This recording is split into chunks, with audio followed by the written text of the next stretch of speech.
Hello दोस्तों, नमस्कार। स्वागत है आप सभी का आपके अपने YouTube channel GS with Manish में।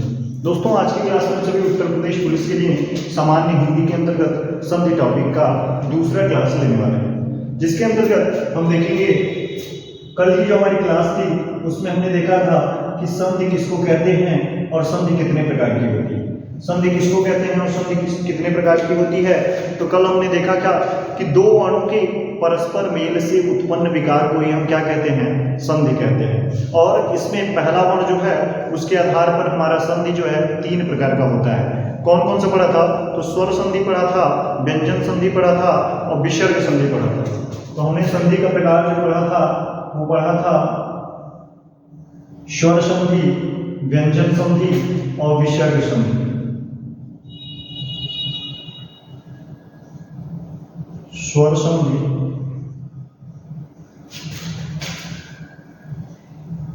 व्यंजन संधि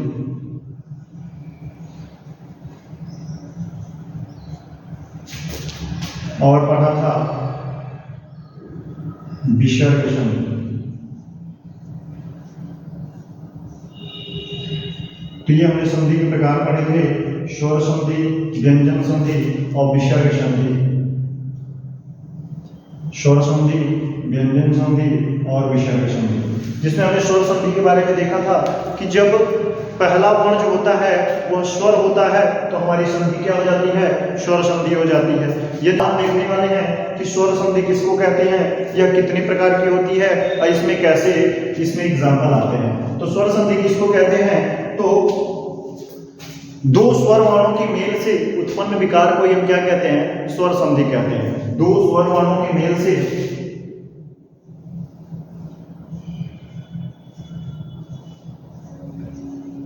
दो स्वर वर्णों अर्थात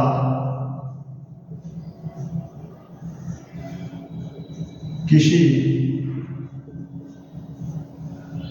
स्वर वर्ण के बाद अर्थात किसी स्वर वर्ण के बाद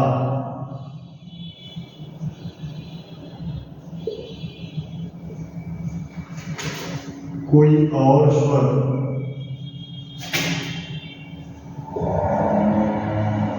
आने पर, कोई और स्वर आने पर उनके संयोग से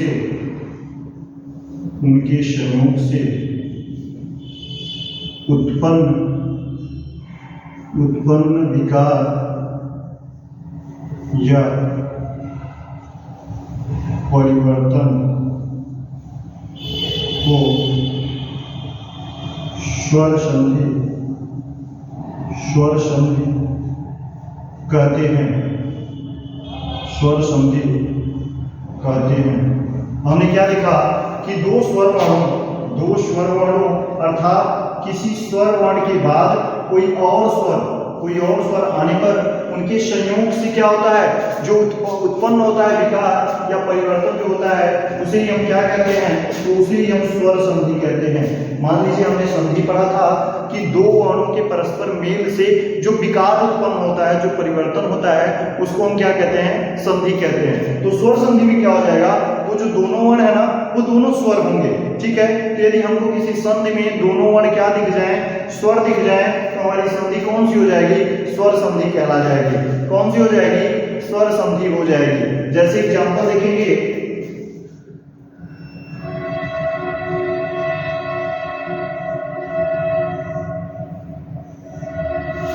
ठीक है, उदाहरण देखेंगे हम लोग, मत धन अनुसार, मत धन अनुसार। आप यहां पे देखेंगे ये जो मत लिखा हुआ है इसमें क्या है, त और अ है। तो इसमें क्या हो जाएगा, त और अ हो जाएगा और यहाँ पे हो जाएगा अनुसार हो जाएगा।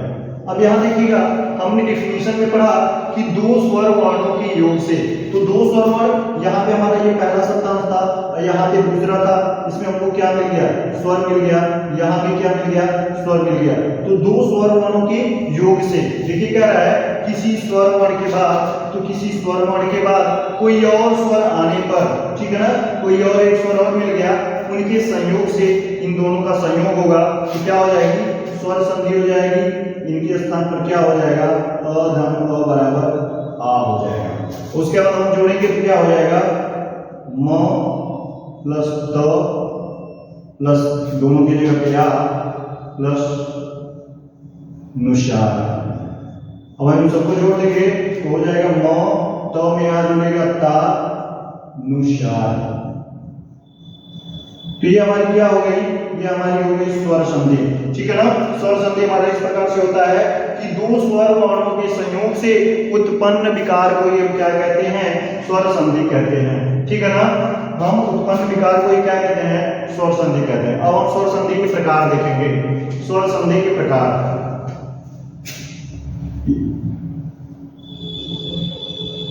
स्वर संधि के प्रकार, स्वर संधि के प्रकार। तो स्वर संधि जो है ना ये 5 प्रकार की होती है। स्वर संधि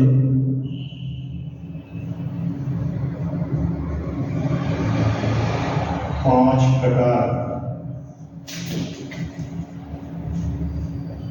की होती है। स्वर संधि कितने प्रकार की होती है, तो 5 प्रकार की होती है। कौन कौन सी होती है, तो दीर्घ संधि,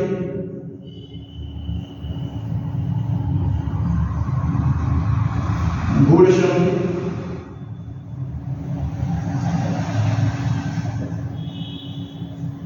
वृद्धि संधि,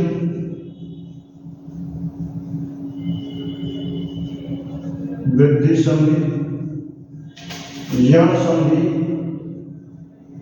यण संधि, और पश्चिमा हो जाएगा अयादि संधि, अयादि संधि। तो हमारे संधि के प्रकार हो गए कौन कौन से, दीर्घ संधि, गूढ़ संधि, वृद्धि संधि, यण संधि और हो गया अयादि संधि, ठीक है ना। तो अब एक एक करके हम देखेंगे। पहले देख लेंगे कि दीर्घ संधि किसको कहते हैं। दीर्घ संधि, दीर्घ संधि हमारा हेडिंग है पहला वाला कि दीर्घ संधि किसको कहते हैं, दीर्घ संधि किसको कहते हैं। तो दीर्घ संधि हम देखेंगे, दीर्घ संधि देखेंगे अ ई उ ह्रस्व या दीर्घ, ठीक है ना। इनके पश्चात यही वर्ण ह्रस्व या दीर्घ आने पर जो संधि होती है वह दीर्घ संधि हो जाती है। लिख के देखेंगे एक बार, देखिए आप इसकी डेफिनेशन को। ह्रस्व या दीर्घ, ह्रस्व या दीर्घ अ ई उ के पश्चात ह्रस्व या दीर्घ, अ ई उ के पश्चात ह्रस्व या दीर्घ, अ ई उ आने पर क्रमशः आ ई उ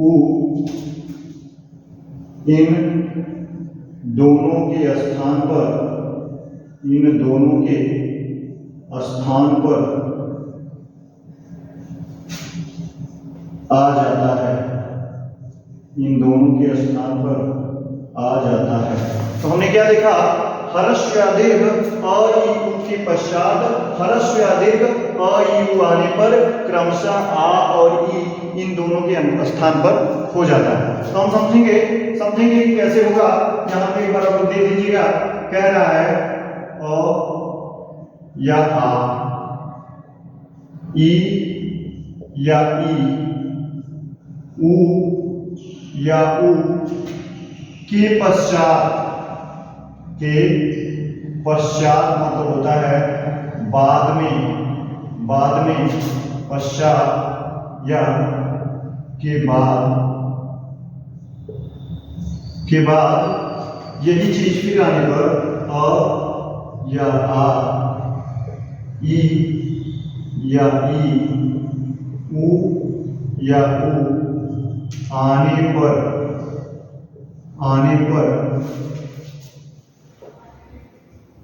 इनके स्थान पर क्रमशः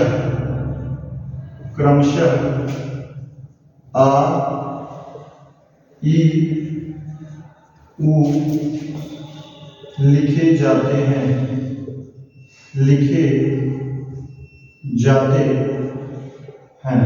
ठीक है, तो क्या हमने देख लिया कि अ आ में से कोई एक हो, ई में से कोई एक हो, उ में से कोई एक हो, और उसके बाद अ या आ हो, ई या ई हो, उ या उ हो, तो इनके स्थान पर क्या हो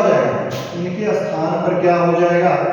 अ आ के स्थान पर आ आदेश हो जाएगा, ई के स्थान पर बड़ी ई हो जाएगी, उ के स्थान पर बड़ा उ हो जाएगा। ठीक है ना? तो ये हमारा क्या है? स्वर संधि है। अब एक एक करके इनको देख लेंगे कि मान लीजिए अ प्लस अ आ गया, तो इसकी जगह पे क्या हो जाएगा? आ हो जाएगा। ठीक है ना? जैसे अभी हमने देखा एक एग्जांपल कि मान लीजिए मत प्लस अनुसार आ जाए, तो क्या हो जाएगा? मतानुसार हो जाएगा।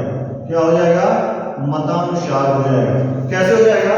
तो हमने देखा त में क्या है? त में हमने देखा त प्लस अ है। ठीक है, और यहाँ पे क्या है? अनुसार में क्या है? अ है। तो हम देख लेंगे यहाँ पे अ आया पहले में और दूसरे में भी अ आया, अ और अ मिलकर के क्या हो जाएगा? आ हो जाएगा। अतः इन दोनों के स्थान पर क्या हो गया? आ हो गया। अब यहाँ पे क्या हो गया हमारा? म तो यहाँ था प्लस त प्लस आ और प्लस यहाँ से क्या लिखेंगे? अनुसार। अब दोनों को अलग करके, दोनों को जोड़ करके लिखेंगे जो अलग अलग है, तो हमारा क्या हो जाएगा? म तो आ बराबर ता अनुसार। ये हमारा नया क्या बन गया? वर्ण बन गया संधि। तो आपने देख लिया अ और अ मिलकर के क्या होता है? आ मिलता है। अब मत में अ है, अनुसार में अ है, दोनों मिलकर के दोनों की जगह पे क्या हो गया? आ हो गया। और हमारा वर्ण जो अ और आ था ये मिलकर के क्या हो गया? आ। हमारे शब्द का निर्माण हुआ मतानुसार। इसी प्रकार से हम देख लेंगे कि यदि पहला वर्ण आ हो और दूसरा वर्ण अ हो तब भी आ हो जाएगा। तो इसका पूरा फॉर्मेट बना दे रहे हैं आप लोगों के पास, और प्रैक्टिस जो हम लोग करेंगे तो इन सभी पे हम बहुत सारे एग्जांपल देख लेंगे। ठीक है ना? यदि अ और आ है तब भी क्या बन जाएगा? आ बन जाएगा। यदि आ और आ है तब भी क्या बन जाएगा? आ बन जाएगा। यदि आ और अ है तब भी क्या बन जाएगा? आ ही बन जाएगा। और भी हमने देखा कि अ प्लस अ बराबर हमको रिजल्ट में क्या मिला? तो आ ही मिला। तो ये फॉर्मेट हमारा क्या है? ये हमारा फॉर्मेट दीर्घ संधि का अ से संबंधित है। किसका है? दीर्घ संधि का अ से संबंधित है। अ से संबंधित हमारा ये फॉर्मेट हो गया। ठीक है, अब हम देखेंगे अ के बाद ई है तो ई से संबंधित फॉर्मेट देखेंगे। यहीं ऊपर देख लीजिए ई से संबंधित कि ई प्लस ई बराबर क्या हो जाएगा?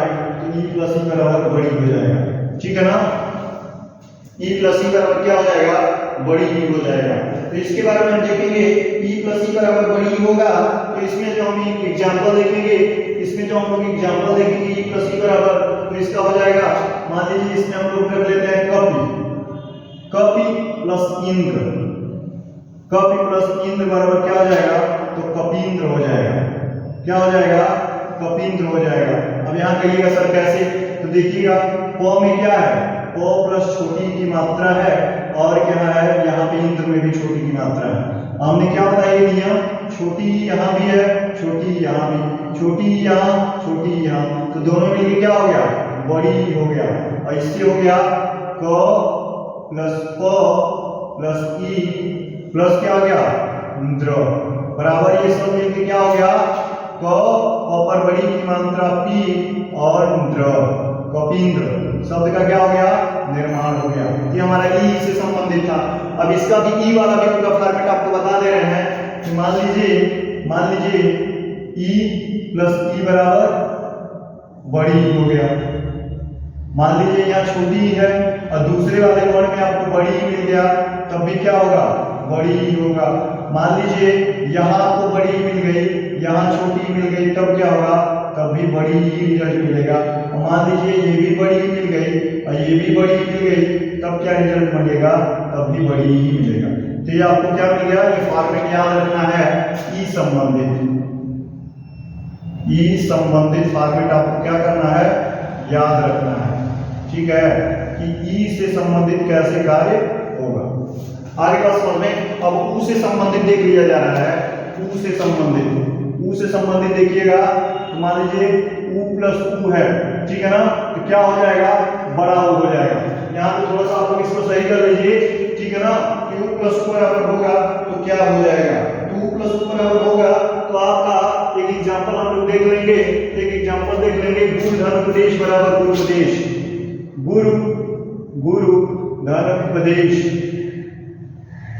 गुरु धन उपदेश बराबर क्या होता है, गुरुपदेश। ठीक है, तो इसको हम लोग देखेंगे तो यहाँ पे देखिए छोटा ऊ का मात्रा है, यहाँ भी छोटा ऊ का मात्रा है, छोटा ऊ का मात्रा यहाँ भी है, छोटा ऊ का मात्रा यहाँ भी है, ऊपर वाला फॉर्मेट मिल गया, दोनों मिलकर के क्या हो जाएंगे, तो बड़ा ऊ हो जाएंगे।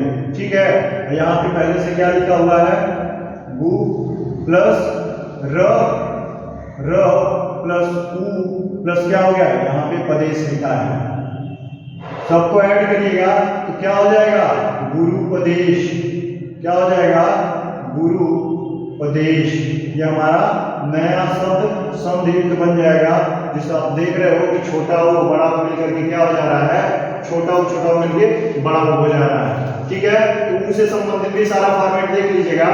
ऊ से संबंधित भी पूरा फॉर्मेट मैं आपको दिखा दे रहा हूँ, यहाँ पे ऊ से संबंधित सभी फॉर्मेट लिख दे रहा हूँ कि ऊ धन बराबर बड़ा ऊ बन जाएगा। मान लीजिए यहाँ छोटा ऊ है और उसके बाद बड़े ऊ से संयोग होता है, तब भी फॉर्मेट बड़ा ऊ ही मिलेगा रिजल्ट आपको। मान लीजिए ये बड़ा ऊ है और यहाँ पे छोटा ऊ दूसरे में मिल जाता है, तब भी आपको रिजल्ट में बड़ा ऊ ही मिलेगा। और यदि मान लीजिए दोनों ऊ आपको बड़े ऊ मिल गए, तब भी आपका रिजल्ट जो है बड़ा ऊ ही मिलेगा। ये किससे संबंधित हो गया, ऊ से संबंधित हो गया। तो ये आपका आज का संधि का जो पार्ट था स्वर संधि, उसमें हमने देखा दीर्घ संधि का पार्ट। ठीक है ना, दीर्घ संधि का पार्ट देखा तो हमने क्या देखा, सबसे पहले कि संधि किसको कहते हैं। तो हम जानते हैं कि दो वर्णों के परस्पर मेल से जो विकार उत्पन्न होता है, जो परिवर्तन होता है, उसी को हम क्या कहते हैं, संधि कहते हैं। और ये जो संधि हमारी है ना, ये 3 प्रकार की है। कौन कौन सी है, तो स्वर संधि है, व्यंजन संधि है और विसर्ग संधि है। उसके बाद हमने जाना कि स्वर संधि किसको कहते हैं। तो स्वर संधि हमने जाना कि जो दो वर्णों का परस्पर मेल हो रहा है ना संधि में, यदि वो दोनों वर्ण क्या हो, स्वर हो, तो हमारी संधि क्या हो जाएगी, स्वर संधि हो जाएगी। तो हमने जाना कि किसी स्वर वर्ण के बाद और भी किसी स्वर वर्ण के बाद स्वर वर्ण ही आने पर, अर्थात दोनों वर्ण जिसमें संधि हो रही है वो यदि स्वर है तो हमारी संधि क्या हो जाएगी, स्वर संधि हो जाएगी। उसके बाद हमने जाना कि स्वर संधि के प्रकार, अर्थात कहने का मतलब है स्वर संधि कितने प्रकार की होती है। तो स्वर संधि जो है यह 5 प्रकार की होती है।